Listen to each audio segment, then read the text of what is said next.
Buenas tardes, estimados hermanos. Gracias por conectarse y estar domingo a domingo escuchando la palabra de Dios. Antes de iniciar, quiero agradecer y bendecir las vidas y familias de cada uno de ustedes. No es que se nos olvide lo que pasa a nuestro alrededor, no es que ignoremos el entorno, es que estamos avanzando en medio de todas estas dificultades. Así que ante la apertura de Texas, debo y creo prudente aclarar que nuestra postura sigue siendo la del distanciamiento físico. Usamos mascarillas y no tenemos actividades que pongan en riesgo nuestra integridad y la suya. Hasta no ver cambios significativos, respaldamos la postura de nuestro obispo y la de nuestra congregación. ¿Hay reuniones? Sí, pero limitadas en cuanto a cantidad, distancia y tiempo. Así que dicho esto, creo que está alarmado o curioso con nuestro título de esta semana. Como un colega pastor del sur del continente dijo, deme tiempo de continuar para darme a entender. Nuestra lectura bíblica de hoy es Mateo 16, del 13 al 19. Cuando llegó a la región de Cesarea de Filipo, Jesús preguntó a sus discípulos, ¿quién dice la gente que es el Hijo del Hombre? Le respondieron. Unos dicen que es Juan el Bautista, otros que Elías y otros que Jeremías o uno de los profetas. ¿Y ustedes quién dicen que soy? Tú eres el Cristo, el Hijo del Dios viviente, afirmó Simón Pedro. Dichoso tú, Simón, hijo de Jonás, le dijo Jesús, porque eso no te lo reveló ningún mortal, sino mi Padre que está en el cielo. Yo te digo que tú eres Pedro, y sobre esta piedra edificaré mi iglesia. Y las puertas del reino de la muerte no prevalecerán contra ella. Te daré las llaves del reino de los cielos.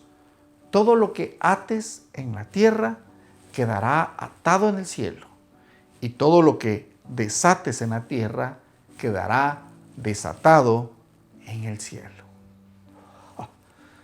La semana pasada presentamos la tercera sección del credo sobre el Espíritu Santo. Y esta semana continuamos esa sección con creo en la Santa Iglesia Católica y la comunión de los santos. Si lo desglosa, hay 5 cosas indicadas en esta declaración de creencias que nos da unos 4 minutos para hablar de cada una.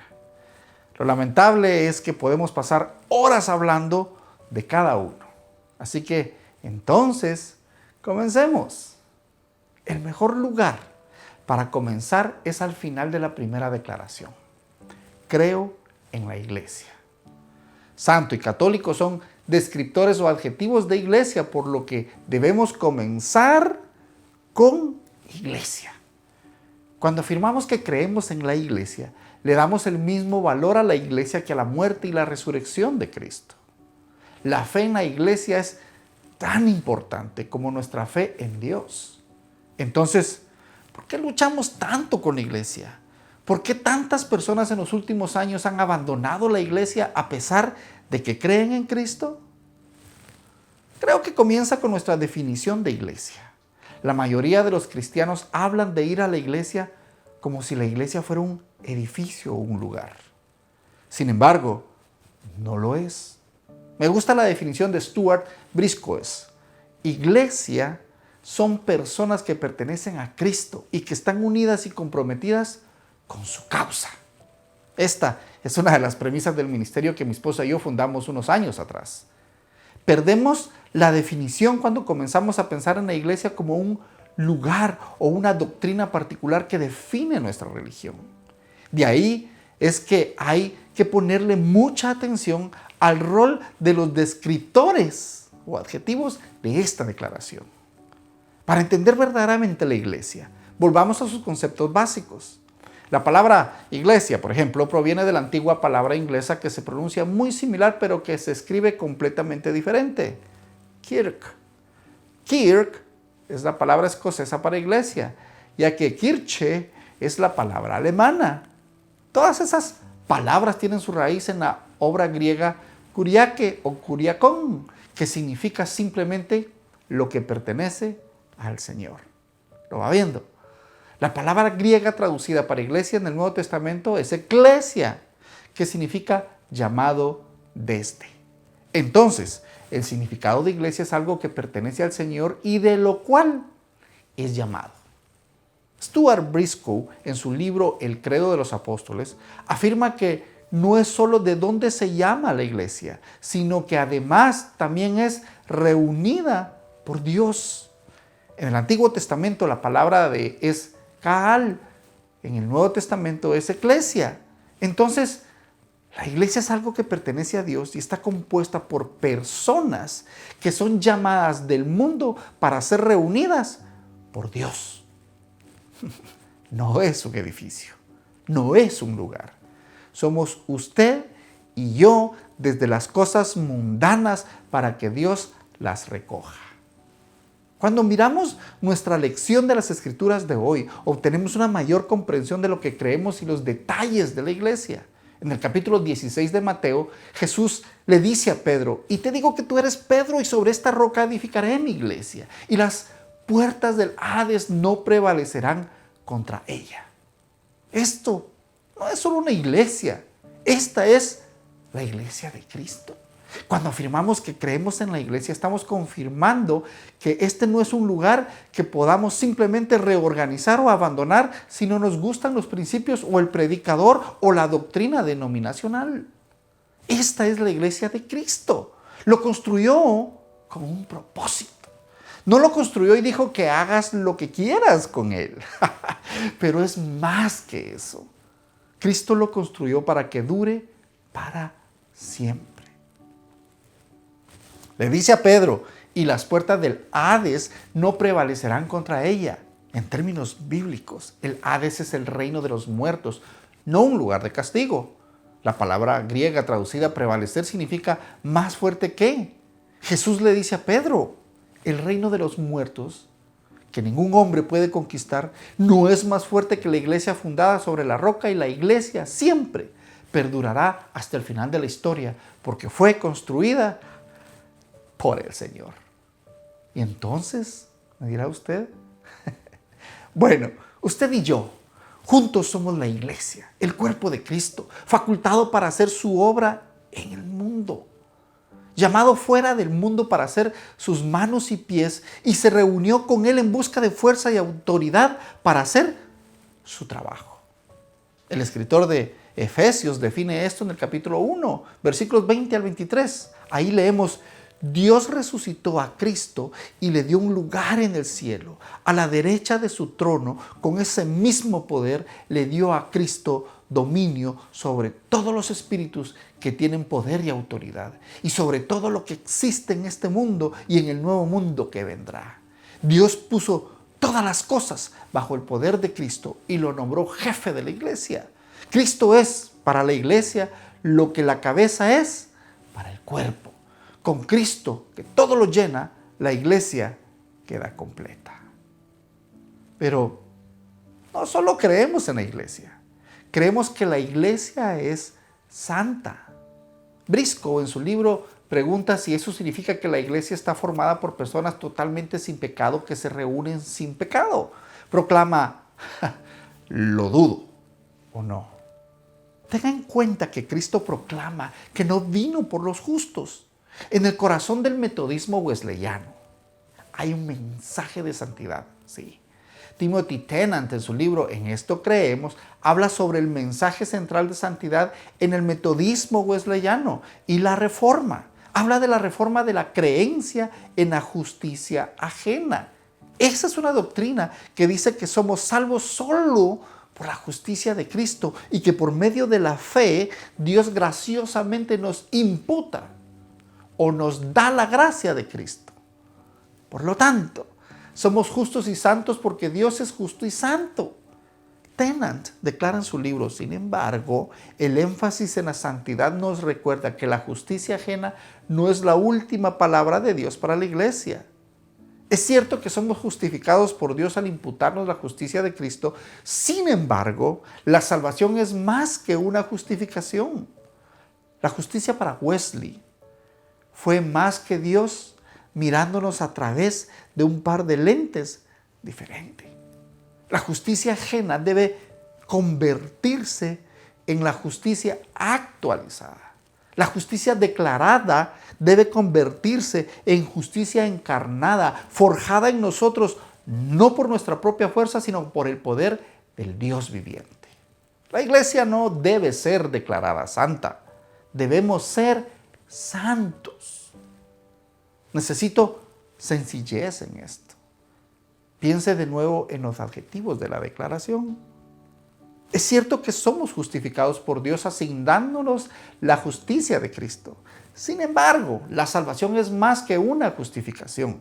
La justicia que se nos brinda debe convertirse en parte de nosotros. La justicia asignada debe llegar a ser nuestra. Declarar justicia debe ser confirmada en acciones que nuestro prójimo perciba como manifestación de nuestra fe.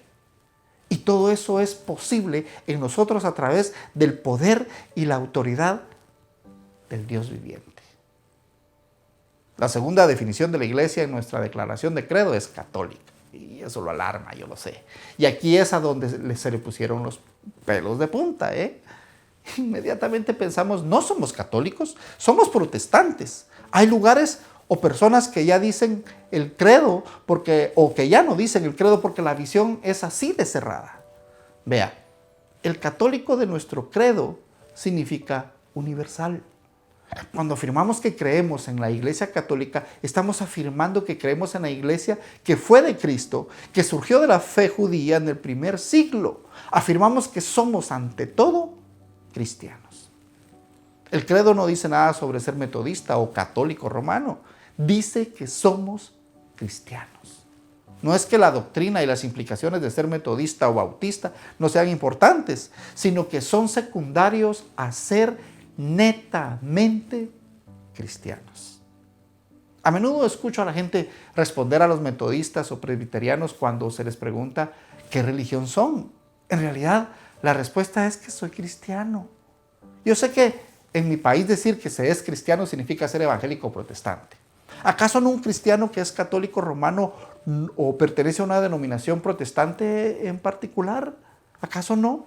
Cuando afirmamos que creemos en la Iglesia Católica, estamos afirmando que somos un pueblo llamado fuera del mundo para ser reunidos con Cristo, para ser su cuerpo en el mundo. No se fijen en el título. Somos cristianos. Somos de Cristo. Yo recuerdo esa postura tan íntegra de mi tío Darío. Se llama el tío que les menciono. Que cuando yo era integrante del coro de mi centro de estudios y dábamos conciertos y recitales, él no se reprimía por la diferencia de doctrinas. Él era y es cristiano. Él ya entendía esto en esos años de mi niñez. Así que si prefiere, diga universal, pero no se prive de declarar su creencia cristiana. La última parte de nuestra declaración del credo de hoy dice, creó la comunión de los santos. Hay dos partes en esta declaración de creencias. Tranquilos. Primero, afirmamos que creemos en los santos. Si creciste en Nueva Orleans, dependiendo del año, o creías en los santos o usabas una bolsa de papel en la cabeza. Cuentan. Pero esos no son los santos de los que estamos hablando. Entonces, ¿de quién estamos hablando? ¿Quiénes son los santos? Por supuesto, todos estamos familiarizados con los santos de las Escrituras. Mateo, Marcos, Lucas y Juan. Stuart Briscoe dice en su libro que probablemente estemos familiarizados con los santos de la iglesia primitiva. Aquellos individuos que fueron martirizados por su fe en Cristo. Personas que tienen edificios de iglesias con su nombre. Pero Primera de Corintios nos da otra definición. En el capítulo 1 y 2 leemos, Pablo, llamado a ser apóstol de Cristo Jesús por la voluntad de Dios, y nuestro hermano Sóstenes a la iglesia de Dios que está en Corinto, a los santificados en Cristo Jesús, llamados a ser santos, juntamente con todos los que en todo lugar invocan el nombre de nuestro Señor Jesucristo. Señor de ellos y nuestro. Gracia y paz tengáis de Dios, nuestro Padre, y del Señor Jesucristo. La palabra griega para santos es agoi, que significa santo. Está relacionado con la palabra santificado. Entonces lo que leemos es una carta para aquellos en Corinto que son santificados. En otras palabras, que han sido santificados. Leemos que han sido apartados. Son santos. No eran personas especiales en Corinto, eran gente común. Cuando afirmamos que creemos en los santos, estamos afirmando que creemos que como gente común estamos llamados a hacer la obra extraordinaria de Dios en el mundo. Tengan en cuenta lo que afirmamos de la iglesia. Somos el cuerpo de Cristo, reunidos en el mundo y reunidos para Dios. Nosotros, como los santos, estamos llamados a ser la iglesia, pero es obvio que ser santo también se trata de santificación. No se trata de declarar que somos santos, sino de volvernos santos paulatinamente. Pablo continúa en el capítulo 6 de 1 Corintios, en los versículos del 6 al 10, para hablar sobre quién heredará el reino de Dios. Enumera una letanía de personas que no lo harán. Es muy sencillo. Si eres este tipo de personas, no heredarás el reino. Luego, en el versículo 11, se refirió bruscamente a los rostros. Dice en el versículo 11, y esto es lo que solían ser algunos de ustedes, pero fuiste lavado, fuiste santificado, fuiste justificado en el nombre del Señor Jesucristo y en el Espíritu de nuestro Dios. Los santos son individuos comunes que han sido lavados, santificados y justificados en el nombre de Jesús y el Espíritu Santo. Miren alrededor suyo. Está lleno de santos, muchos de los cuales dirán, estoy lejos de ser un santo. Pero todos los que comprenden que somos el cuerpo de Cristo, la iglesia, llamados por Dios, reunidos del mundo para ser las manos y los pies de Cristo. Por último, al declarar esta semana, dice que creemos en la comunión de los santos, estamos diciendo que creemos que estamos conectados con los cristianos a lo largo del tiempo y el lugar. Estamos conectados espiritualmente con otros a través de nuestra fe en Dios, Cristo y el Espíritu Santo. En su libro, Tennant afirma que el Nuevo Testamento estar en comunión significa tres cosas. Veamos la primera. La primera dice, compañerismo compartido significa que compartimos una confesión común. Tennant afirma que compartimos la confesión y proclamación del señorío de Jesucristo. El apóstol Juan dice, entonces, ¿quién miente? Pues el que dice que Jesús no es el Mesías. Ese es el enemigo de Cristo, pues rechaza tanto a Dios el Padre como a Jesús el Hijo. Cualquiera que rechaza al Hijo también rechaza al Padre. Y si alguien acepta al Hijo, también acepta al Padre. Cuando dejamos de proclamar que Cristo es nuestro Señor y Salvador, estamos rompiendo nuestra comunión con todos los santos que se han ido antes y que están aquí hoy. En segundo lugar, estar en comunión con los santos se refiere a una conexión mística que tenemos unos con otros y con Cristo, ya que somos llamados el cuerpo de Cristo. Pablo expresa esto cuando dice algo parecido para con nosotros como iglesia. Aunque somos muchos, todos juntos formamos el cuerpo de Cristo. Cuando profesamos una relación con Cristo, también profesamos una relación con todos los demás que han profesado la misma relación. Todos estamos llamados a ser la iglesia. Cuando somos llamados a salir del mundo, somos llamados a ser reunidos con Cristo. Somos, oiga bien, somos un solo cuerpo. En tercer lugar, la frase comunión de los santos nos recuerda que la iglesia, en esencia, no es una institución o una estructura burocrática con un organigrama complejo. La iglesia es una comunidad de personas redimidas que nos reunimos como iglesia. En nuestro bautismo estamos reunidos en la comunidad. Cuando somos bautizados en Cristo, también somos bautizados en su cuerpo. Cuando participamos de la cena del Señor, que conocemos como comunión, no solo estamos reforzando nuestra comunión o conexión con Cristo, sino también nuestra conexión entre nosotros. Esta porción del Credo de los Apóstoles celebra nuestra unión como cristianos bajo el señorío de Jesucristo. Nos recuerda lo que nos une a los santos. Pero los santos no son solo los que están con nosotros, son los que nos han precedido. Briscoe los llama los santos de arriba. Dice que puedes unirte a todo tipo de organizaciones aquí en la tierra. El problema es que cuando mueres o cuando mueren otros miembros, ese es el final de la relación. Esa es la singularidad de la iglesia que pertenece a Jesús o la comunión de los santos. Y es esto, la muerte no lo termina. Hay, afirma, un sentido muy real, una comunión, un compartir de los que están aquí abajo con los del cielo. Existe una relación entre los que están vivos en el cuerpo y los que están vivos en Jesús. Dice que la belleza de la comunión de los santos es que los que se han ido antes del uso se reúnen con los que fueron antes de ellos.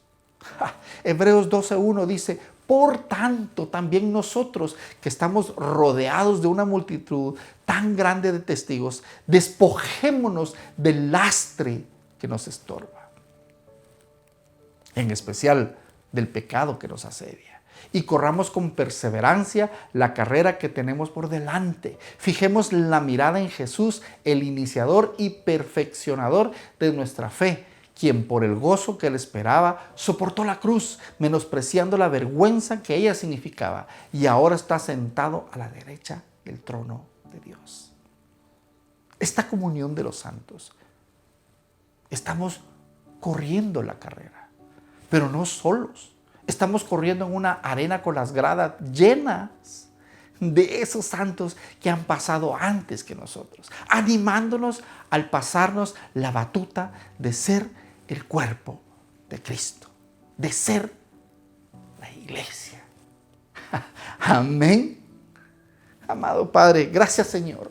Gracias por tu misericordia, Padre. Creemos en ti y estamos seguros que compartiremos por tu amor la vida eterna. Amén.